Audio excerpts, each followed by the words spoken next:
public purse. It's 28 billion in fuel duty alone.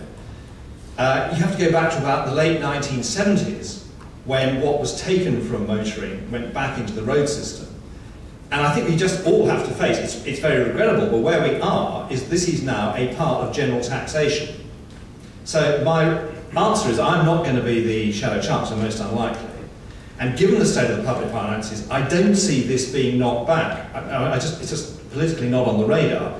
The trick then is to bring the costs of incoming operators, who are rapidly accelerating in number, up by other means. And that brings in the second point you make. My idea is that if we did bring in some sort of truck scheme and imposed it on all trucks operating in this country, that would impose quite a sharp extra cost on those operators who I just touched on, who come in here with very cheap labour and very cheap fuel and very poorly regulated equipment.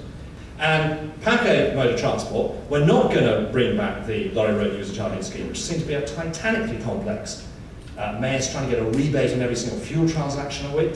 Honestly, Andrew, don't worry, we're not going to do that.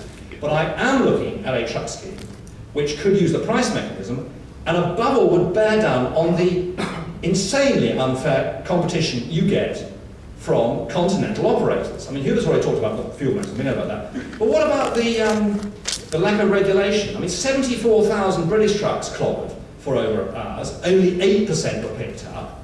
You look at, what was it, 2,300 Irish, 36%? I think it was 1,300 Germans, it was 30%. And dear old Hubert, the Belgians coming in, I think a couple of 2,600 Belgian trucks came in at 22%. And time and again we get these bozo figures on configuration, overloading, everything.